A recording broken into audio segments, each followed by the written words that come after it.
오늘은 신명기 19장 말씀을 통해서 은혜를 받으시겠습니다. 도피성에 대한 말씀이 나오고 있습니다.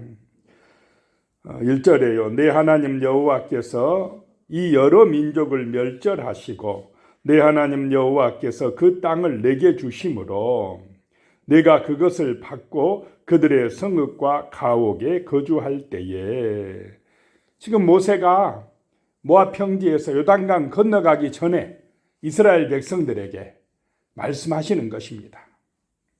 내 하나님 여호와께서 나중에 그 가나안 족속들을 멸절하시고 내 하나님 여호와께서 그 땅을 내게 주실 때에, 자, 가나안 땅은 전적으로 누구의 은혜로 받은 땅입니까?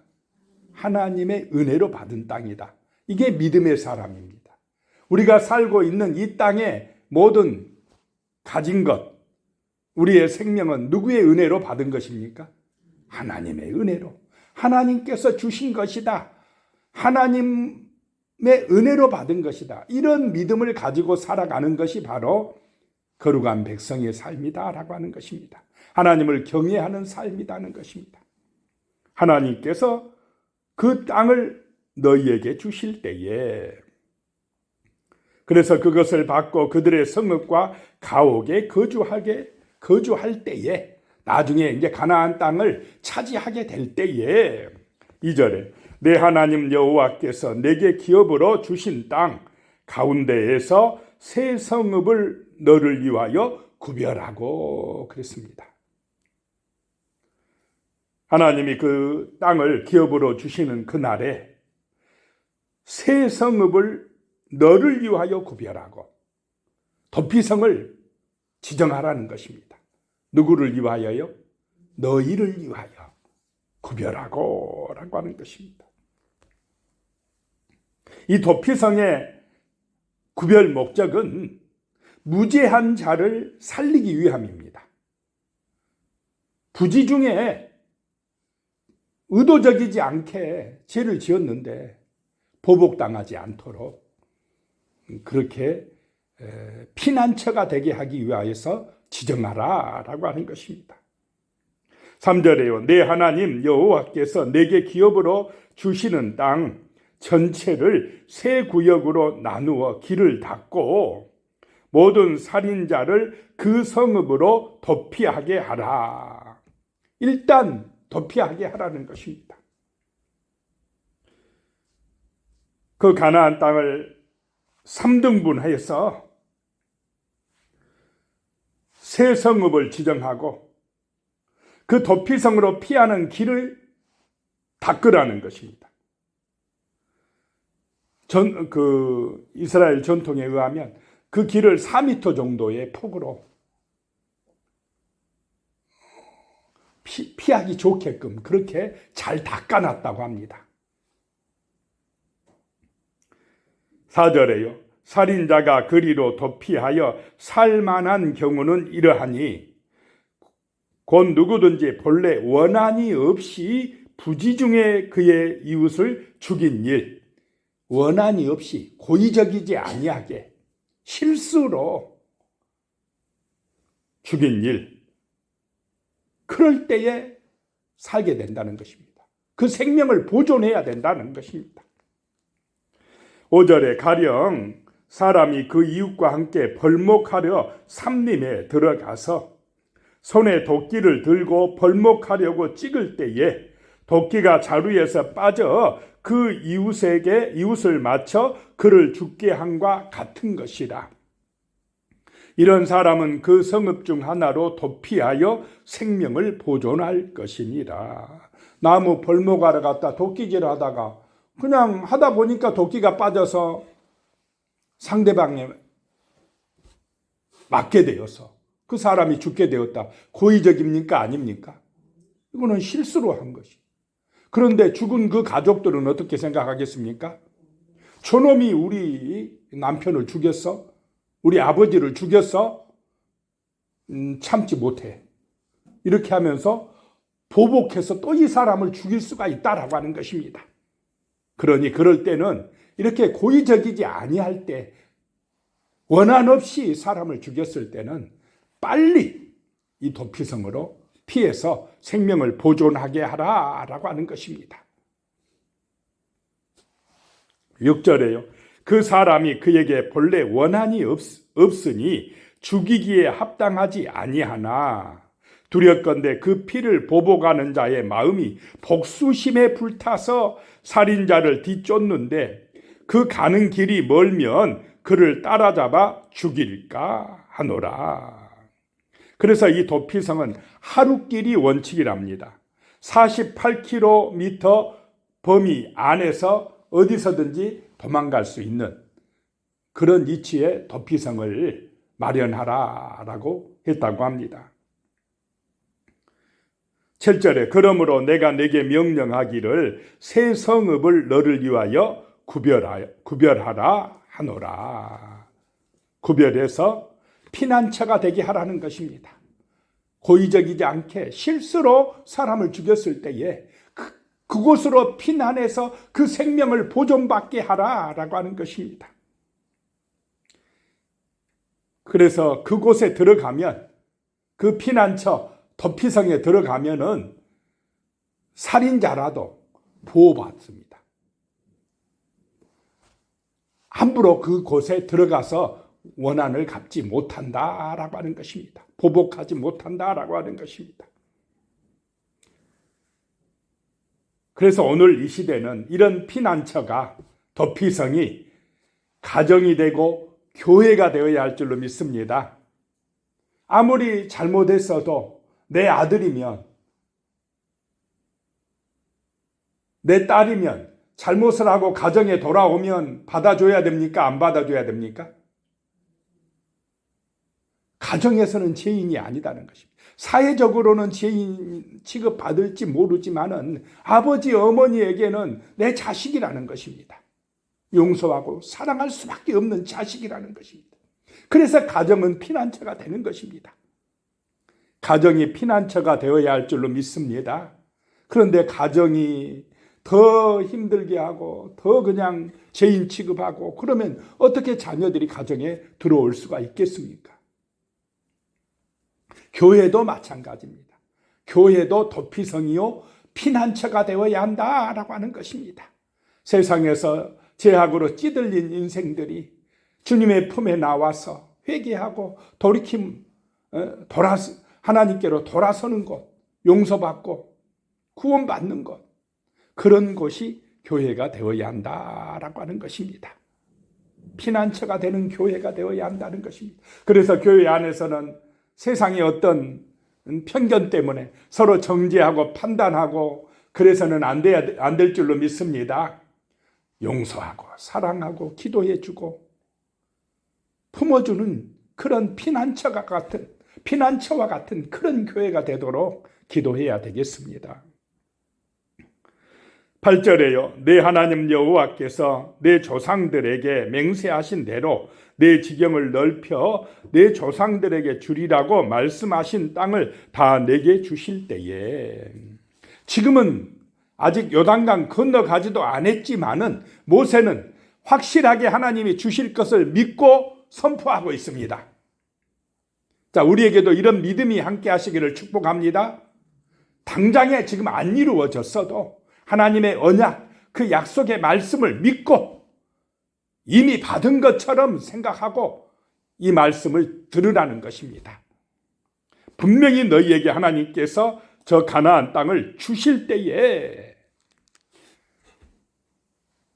다 내게 주실 때에, 9절에 또 너희가 오늘 내가 너희에게 명하는 이 모든 명령을 지켜 행하여 내 하나님 여호와를 사랑하고 항상 그의 길로 행할 때에는 이 새 외에 새 성읍을 더하여. 자, 요단 동편에 몇 성읍이요? 새 성읍. 요단강 건너가서 서편에 새 성읍. 그래서 도피성을 6성읍을 정하라라고 하는 것입니다. 어떤 또 학자들에 의하면 이 새 성읍을 6개 외에 새 성읍 더했을 것이다, 이렇게 또 주장하는 학자들도 있긴 합니다. 그런데 우리는 6성읍으로 보겠습니다. 그래서 요단 동편에 베셀, 길르앗, 나못, 바산, 골랏, 그 다음에 요단 서편, 요단강 건너가서는 게데스, 세겜, 헤브론, 이 6성읍이 도피성으로 지정이 되었습니다. 10절입니다. 내 하나님 여호와께서 내게 기업으로 주시는 땅에서 무죄한 피를 흘리지 말라. 이같이 하면 그의 피가 내게로 돌아가지 아니하리라. 그 원한 없이 실수로 죽인 사람의 피를 흘리지 않도록, 그 생명이 보존받도록 도피성을 만들어라 라고 하는 것입니다. 함부로 생명을 해하는 것은, 함부로 사람의 생명을 해하는 것은 이거는 하나님을 대적하는 것입니다. 왜냐하면 우리 인간은 누구의 형상을 따라 창조되었습니까? 하나님의 형상을 따라 창조되었습니다. 그래서 인간을 해한다. 곧 하나님에 대한 도전입니다. 이것이. 하나님은 생명을 귀중히 여기시는 분이시다라고 하는 것입니다. 그런데 외예가 있습니다. 도피성에 들어가도 살지 못할 사람들이 있다라고 하는 것입니다.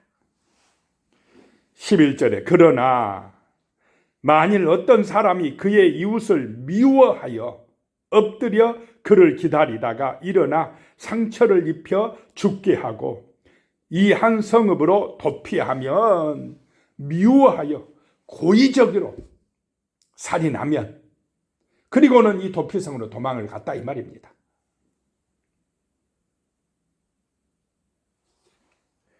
12절에 그 본성읍 장로들이 사람을 보내어 그를 거기서 잡아다가 보복자의 손에 넘겨 죽이게 할 것이라. 13절에 내 눈이 그를 궁일이 여기지 말고 무죄한 피를 흘린 죄를 이스라엘에서 제하라. 그리하면 내게 복이 있으리라. 남의 생명을 고의적으로 죽인 자에게는 그 도피성의 혜택이 주어질 수가 없다라고 하는 것입니다. 끌어내서 죽이라는 것입니다. 자, 이렇게 소문이 나면은 함부로 남의 생명을 해야겠습니까? 안 하겠습니까? 함부로 죽일 수가 없는 것입니다. 고의적이냐 아니냐, 이게 중요하다는 것입니다. 14절 말씀에 보면 내 하나님 여호와께서 내게 주어 차지하게 하시는 땅, 곧 내 소유가 된 기업의 땅에서 조상이 정한 내 이웃의 경계표를 옮기지 말지니라. 하나님께서 주신 그 땅, 그 소유된 기업의 땅에서 그 경계표를 함부로 옮기지 말라라고 하는 것입니다. 남의 토지를 강탈하거나 또 사기로 빼앗지 말라라고 하는 것입니다. 나중에 아방이 자기 궁궐 옆에 있는 나봇의 포도원을 욕심내가지고 파라고 그랬더니 안 판대요. 왜 안 판다고 그랬습니까? 우리 조상이 물려준 땅인데 어떻게 팝니까? 나봇이. 그러니까 왕이 근심을 했는데, 왕비 누굽니까? 이세벨이 그냥. 이세벨은 이방 여인이지 않습니까? 하나님을 경외를 안 해요. 왕이 돼가지고 뭐 그런 거 가지고 걱정하고 염려합니까? 빼앗으면 되지. 강탈을 해버렸습니다. 거짓 증인을 세워서 강탈을 해버렸습니다. 그렇게 하면 우선은 좋은 것 같지만 결국 그 이세벨은 어떻게 됩니까? 하나님의 징계로 처참하게 죽게 된다라고 하는 것입니다. 그렇게 경계표를 함부로 옮기지 말라, 빼앗지 말라, 강탈하지 말라라고 하는 것입니다. 15절에요. 사람의 모든 악에 관하여 또한 모든 죄에 관하여는 한 증인으로만 정할 것이 아니요 두 증인의 입으로나 또는 세 증인의 입으로 그 사건을 확정할 것이며, 거짓 증언이 문제다라고 하는 것입니다. 이중할 수가 있다. 그래서 한 사람의 증인만 세우면 안 되고 두 사람이나 세 사람의 말을 다 들어봐야 된다라고 하는 것입니다. 한 사람의 말만 들으면 그 사람은 누구 입장에서만 말합니까? 자기 유리한 쪽으로만 말하니까 항상 이 사람 말도 들어보고 이 사람 말도 들어보고 두세 사람 말을 들어보고 재판장은 판결해야 된다라고 하는 것입니다. 16절에 만일 이중하는 자가 있어서 어떤 사람이 악을 행하였다고 말하면 17절에 그 논쟁하는 쌍방이 같이 하나님 앞에 나아가 그 당시에 제사장과 재판장 앞에 설 것이요. 이게 서로 의견이 갈려가지고 판결이 안 될 때, 논쟁할 때는 쌍방이 같이 중앙성소 하나님의 성전에 나가라는 것입니다. 거기가 대법정의 역할을 했습니다. 그래서 당시 제사장과 재판장 앞에 설 것이요. 제사장이 재판장이 되는 것입니다. 하나님 앞에 서는 것입니다. 그것이. 오늘날로 말하면 교회 앞에 서는 것입니다. 18절에 재판장은 자세히 조사하여 그 증인이 거짓 증거하여 그 형제를 거짓으로 모함한 것이 판명되면 자세하게 들어보고 조사해서 거짓 증인이 탄로나면 19절에 그가 그의 형제에게 행하려고 꾀한 그대로 그에게 행하여 너희 중에서 악을 제하라, 징계하라 이 말입니다. 그 유증한 자, 거짓 증언을 해가지고 상대방을 그냥 억울하게 피해를 끼치려고 했던 그 사람에게 그대로 징계하라, 처벌하라 라고 하는 것입니다. 악을 제하라는 것입니다. 자, 이러면 이런 소문이 나면 이런 거짓 증언을 함부로 하겠습니까? 안 하겠습니까? 못하게 된다. 그래서 이런 처벌을 통하여서 범죄를 예방하는 효과를 얻게 된다라고 하는 것입니다. 20절에 그리하면 그 남은 자들이 듣고 두려워하여 다시는 그런 악을 너희 중에서 행하지 아니하리라. 21절에요. 내 눈이 긍휼히 여기지 말라. 생명에는 생명으로, 눈에는 눈으로, 이에는 이로, 손에는 손으로, 발에는 발로이니라. 동해 보복복이라는 것입니다. 이 당시에 이게 저 사람이 내 눈을 해했으면 나도 어떻게 하라고요? 그 사람의 눈을 해하라. 이것은 보복의 악순환을 끊기 위함이다라고 하는 것입니다. 저 사람이 내 눈을 해했으면 나는 그 사람에 가서 복수할 때 눈만 해야겠습니까? 아예 그냥 더 심하게 해야 하려고 하겠습니까?